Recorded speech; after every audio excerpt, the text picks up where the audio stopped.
She said, "I don't owe you loyalty until there's a ring." I said nothing and moved out. A year later, she got engaged to the guy she'd been seeing behind my back. He left her at the altar for her best friend. She called me crying.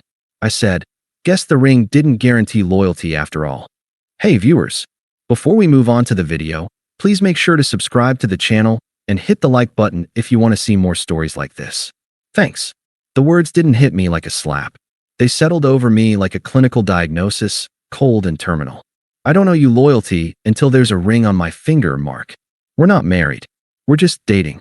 Sophia was on our living room couch, one leg tucked under her, as composed as if she were explaining a mildly interesting article she'd read. Her tone wasn't angry or even defensive. It was dismissively instructive. I stood by the fireplace, a hollow space where we'd promised to hang a future wedding photo, holding her tablet. On the screen was a text thread with a contact saved as Liam W. Work. The message I'd seen, the one that had turned my stomach to liquid lead, was from him, sent just an hour earlier. Can't stop thinking about last night. Your laugh is my new favorite sound. Counting the hours until Thursday. Don't tell the roommate. Winky face. My mind flashed to yesterday. I'd made her chicken soup because she'd claimed a headache was coming on. I'd brought it to her in bed, rubbed her temples. She'd smiled faintly, pecked my cheek, and spent the rest of the evening on her phone, smiling at the screen. Dating. I repeated, the word ash in my mouth. Yes, she said, as if affirming a simple truth. We have no legal, binding commitment. We're two independent people choosing to spend time together. I looked from the tablet to her. 3 years. 3 years of choosing her, every day. I remembered saving secretly for the ring, a solitaire with a sapphire on either side, because she loved the color of the ocean. I remembered driving across town at 2 a.m. to get her medicine. I remembered building the bookshelves in this room with my own hands because she wanted a personal touch. I was her boyfriend, her handyman, her nurse, her emotional support animal. And I was her roommate. Who is Liam? I asked, my voice dangerously calm. She didn't even flinch. She sighed, a put-upon sound. He's a colleague. A strategic partner, really. He's brilliant. He sees the world in terms of opportunities, not obstacles. Opportunities, I echoed. Don't make that face. You're a great guy, Mark. Stable. Reliable. But what if the ring never comes? I can't put my life on hold waiting for a promise that might just not materialize. She gestured vaguely at the air between us. Liam and I have a connection. He sees me. He challenges me. You maintain me.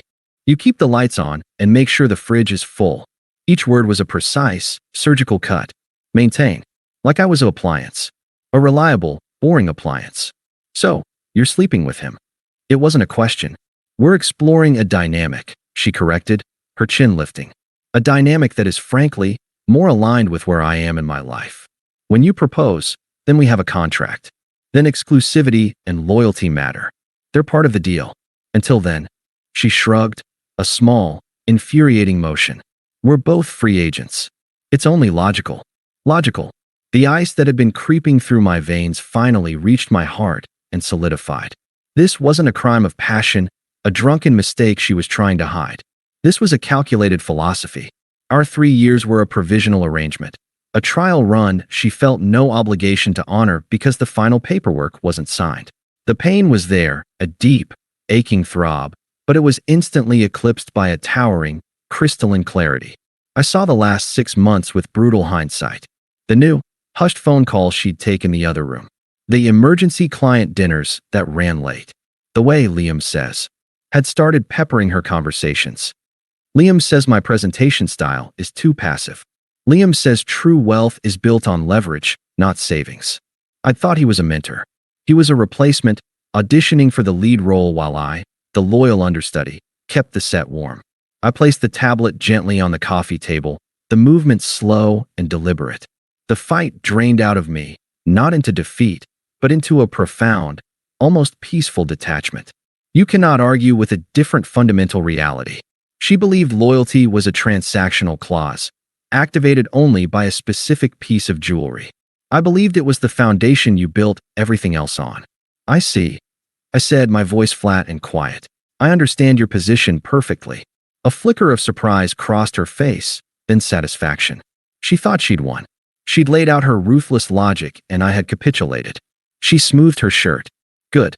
I'm glad you can be mature about this. It doesn't have to change anything between us, you know. We can just adjust the parameters. I didn't answer. I turned and walked towards our bedroom. Our bedroom. The one where I'd imagined our future children jumping on the bed on Sunday mornings. Where are you going? She called after me, a trace of annoyance in her voice. She'd expected more debate, more of me trying to prove my worth. My silence was an answer she didn't have a script for. From the top drawer of my dresser, I took out my grandmother's old leather suitcase. I opened the closet and began to methodically remove my things. My sweaters, my shoes, the few expensive suits I owned. I didn't look at her side of the closet. I didn't touch the framed photo of us on the beach in Costa Rica. Those belonged to the parameters, to the contract that never was. The sound of my zipper was loud in the silent apartment. It was the sound of a line being drawn, final and irreversible. The man who saved for a sapphire ring, who built bookshelves and made soup, was packing him up. He was leaving. And the woman on the couch, so confident in her cruel logic, had no idea that the foundation she'd taken for granted had just vanished from beneath her feet. The sound of the suitcase zipper was a full stop. In the living room, Sophia was silent. I imagined her perched on the couch, waiting for the next phase of the argument, my tears, my pleas, my attempts to negotiate. She didn't understand that the negotiation was over. I worked with a methodical silence. Clothes, toiletries, the few books that were truly mine.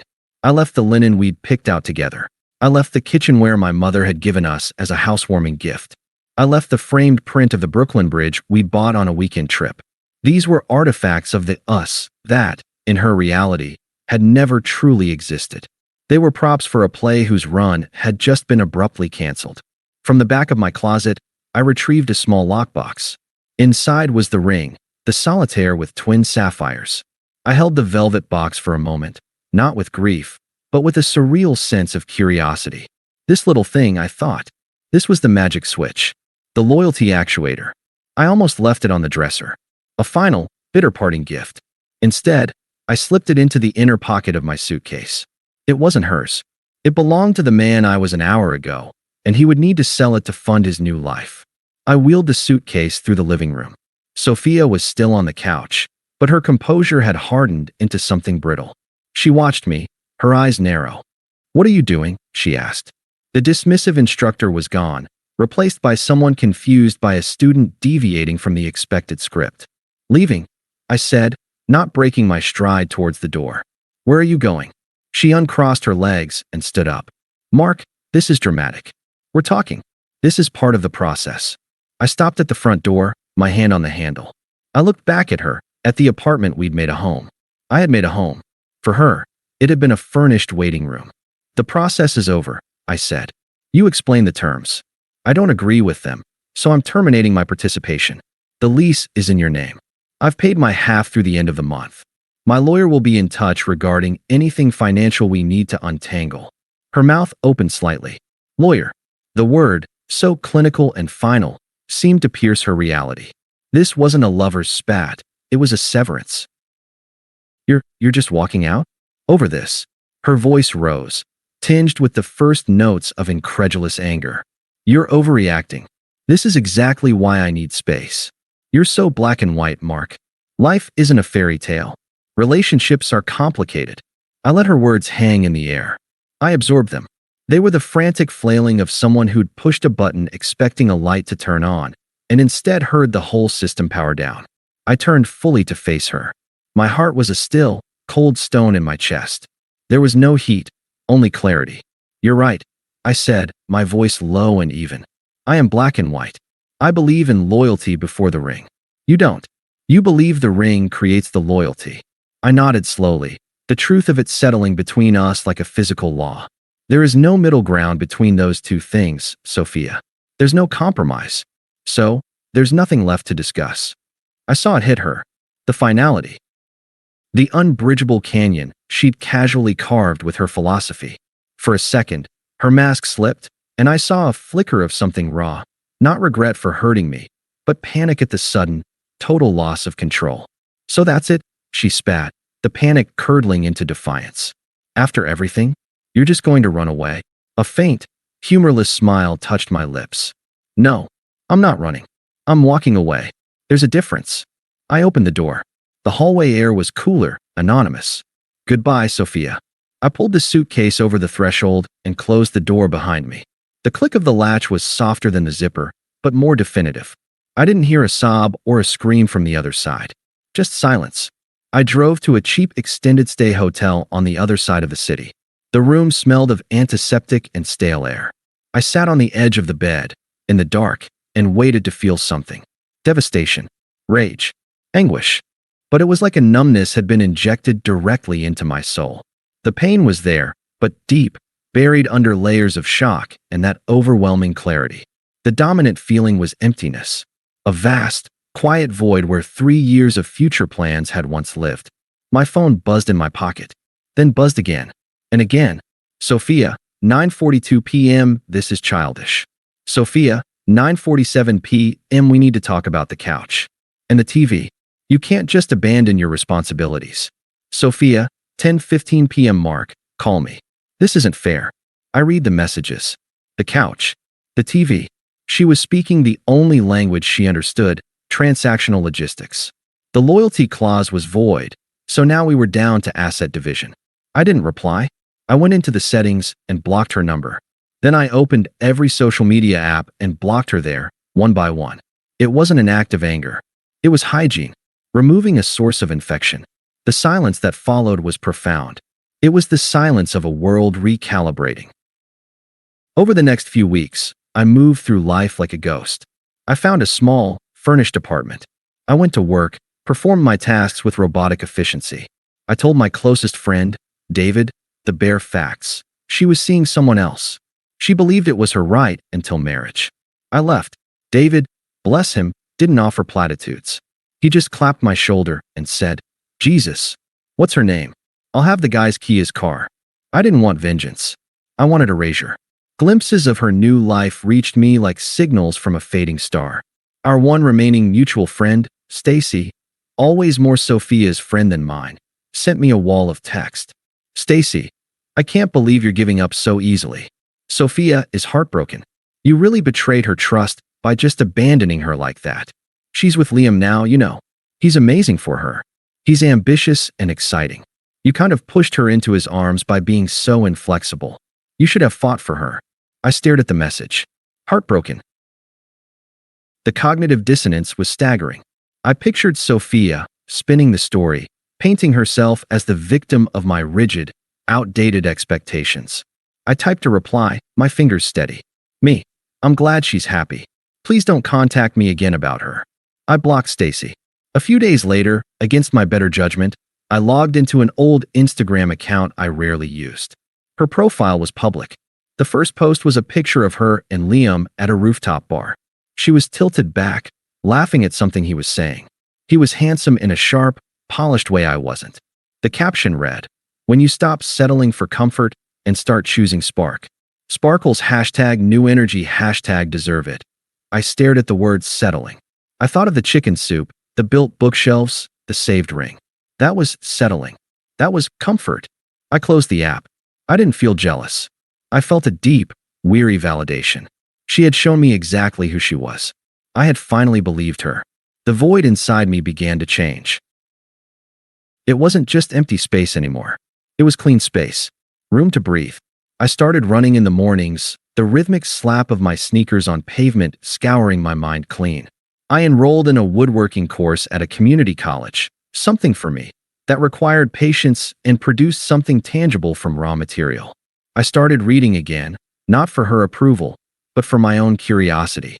I was not healing in a dramatic, montage-worthy way. I was reconstructing. Brick by quiet brick, I was building a wall around that clean, empty space, protecting it. And on the other side of that wall, Sophia's world, with its brutal logic and sparkling new energy, was already beginning to sound like noise from a distant, irrelevant street.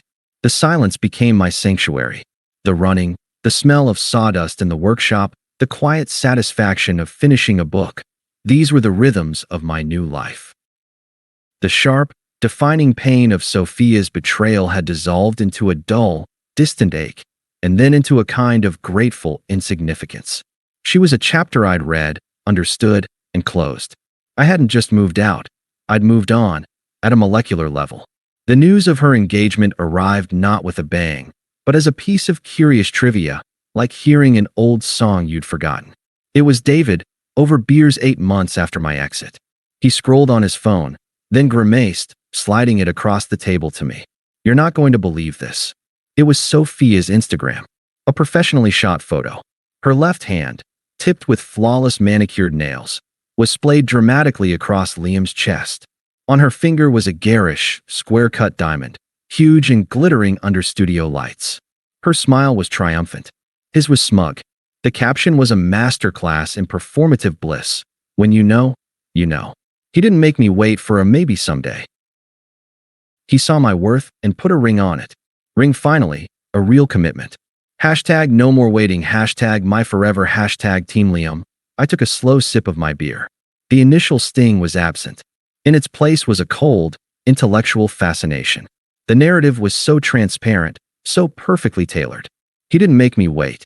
I was the maybe someday. Liam was the decisive action. The ring was not just a promise. It was her trophy, her proof of concept. Her entire philosophy, the cruel logic she'd weaponized against me, was validated in that glittering stone. "You okay, man?" David asked, retrieving his phone. A small, genuine smile touched my lips. "Yeah, I am." And I was. I felt nothing for her, but a deep, almost philosophical curiosity about how the experiment would turn out. She had her contract. The loyalty clause was now, theoretically, in effect. I wondered if Liam had read the fine print. "She's a piece of work," David muttered. "She's consistent." I corrected, my tone neutral. "She got exactly what she said she wanted." Over the following months, I'd hear the occasional update through the fragile, gossamer thread that still connected our former social circles. The wedding planning was epic. It was to be a destination event at a vineyard. Sophia had chosen a designer gown that cost more than my car. Liam was killing it at his firm, traveling constantly to secure their future. The posts were a barrage of floral samples, cake tastings, and loved-up selfies with hashtags like hashtag power couple and hashtag blessed. Then, about 3 weeks before the wedding, the tone began to shift. A former colleague of Sophia's, a woman named Elise who had always been quietly decent, ran into me at the hardware store. After some awkward small talk, her expression turned pensive. "You hear about Sophia?" she asked, her voice low. "I see the highlights reel," I said, holding up a piece of sandpaper as if to indicate my disinterest. Elise leaned in slightly. "It's not all highlights. Liam's been absent. Like a lot. Business in Dubai. Last-minute client in Singapore. Sophia's been a wreck.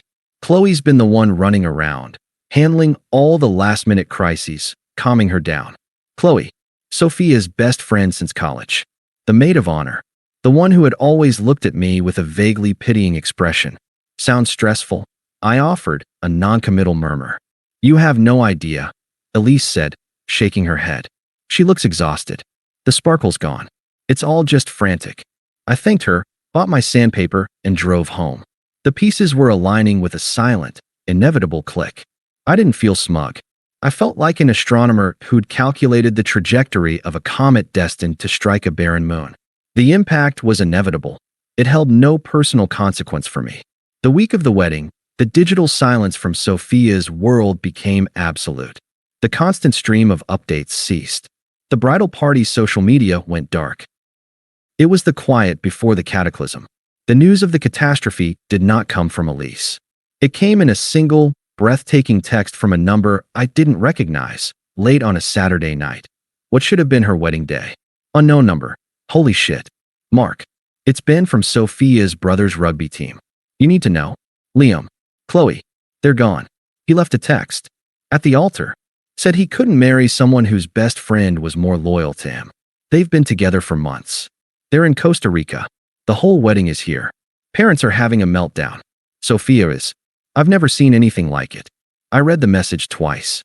The details unfolded in my mind with cinematic cruelty. The vineyard, decked in finery. The guests in their summer linens. Sophia at the end of the aisle, in her monstrously expensive dress, facing not a beaming groom, but a panicked best man holding a phone. The murmur of confusion turning to horrified silence as the truth was read aloud, maybe passed from phone to phone. The collapse. The public, spectacular undoing. The karma was so perfect it was almost poetic. He didn't just leave her. He didn't just cheat.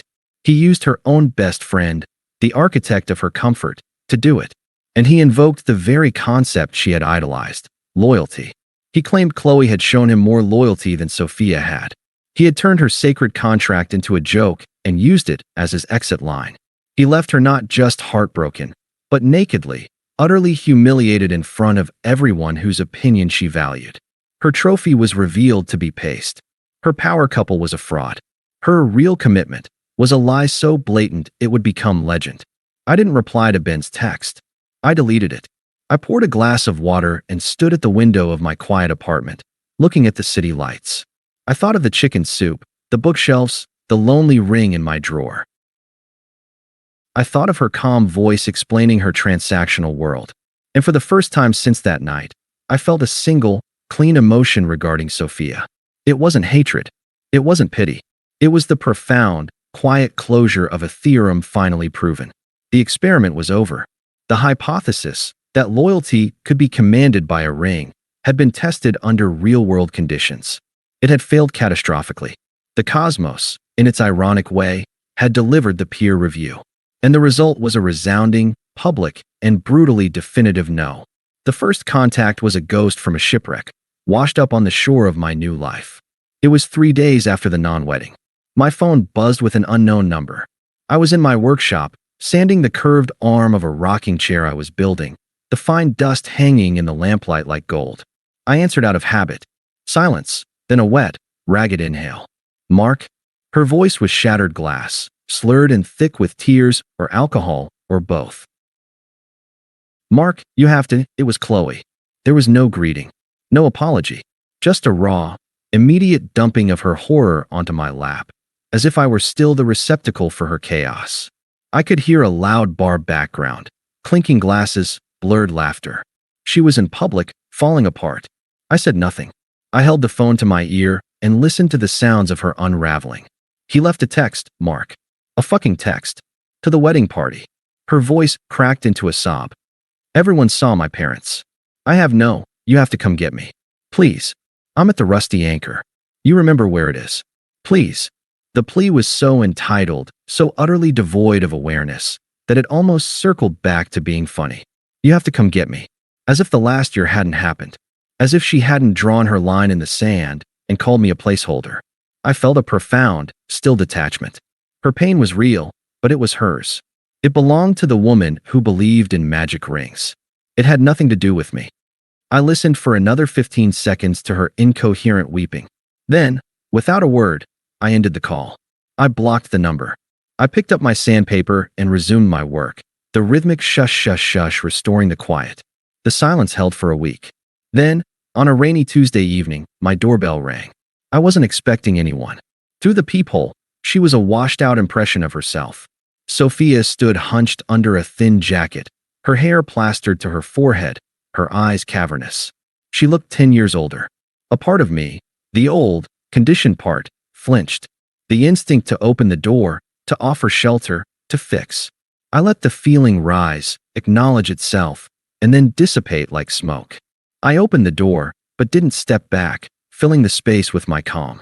Mark. Her voice was a whisper. She looked past me, into my warm, tidy apartment, at the half-finished chair by the window, the books on the shelf. Her eyes widened slightly, taking in a life that was visibly and profoundly without her. Sophia. I made a mistake. The words tumbled out, rehearsed. The biggest mistake of my life. I see it now. What we had, it was real. It was loyalty. You were loyal without a ring. You loved me without a contract. She was parroting a script she thought I wanted to hear, her eyes searching mine for the familiar validation. I didn't move. I'm sorry you're hurting, I said. It was a statement of fact, an acknowledgement of observable distress. It held no warmth, no invitation. A flash of frustration crossed her face. My calm was a wall she couldn't scale. Aren't you going to ask me in? It's pouring. No. The single syllable hung in the damp air between us. Her composure, so fragile, began to crack. Why are you being like this? After what he did to me. After what they did to me. I was publicly humiliated. My life is ruined. I read about it. I said, my voice still even. And that's it. Sorry you're hurting? Her voice sharpened, the tears burning away into a familiar, righteous anger. You owe me more than that, Mark. You owe me at least a conversation. We had 3 years. There it was. The true colors, flashing bright and ugly. The entitlement. The ledger she still thought was open. You owe me. I looked at her, this stranger shaking on my doorstep, and felt the last faint echo of our past finally die away. I don't owe you anything, Sophia, I said, my voice quiet but absolute. You were very clear about what was owed and when. Good night.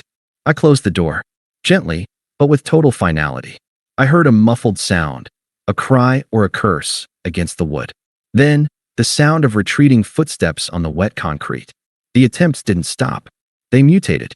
A long, rambling email arrived, full of self-help jargon and hollow realizations about unhealed childhood wounds, leading her to sabotage true connection. I deleted it unread after the first paragraph. A letter arrived, perfumed, on fancy stationery. It went into the recycling. She was trying on personas, the wounded victim, the enlightened therapy patient, the penitent lover. None of them fit, because none addressed the core rot. She was simply a person who had been cruel, and had now been cruelly treated in turn. The universe had mirrored her, and she couldn't stand her own reflection. The final encounter happened not in the shadows of our past, but in the bright, mundane light of my present. A month later, I was at the upscale grocery store near my new office, picking up ingredients for a dinner date. I was meeting Clara, a landscape architect I'd been seeing for a few months. She had a laugh that sounded genuine and believed kindness was a default setting, not a negotiated term. I was selecting a ripe avocado, my mind pleasantly occupied with thoughts of her, when I felt a presence hover at my shoulder. Mark.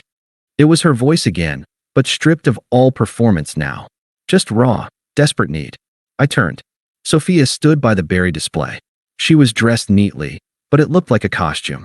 Her eyes were hollow, fixed on me with a terrifying intensity.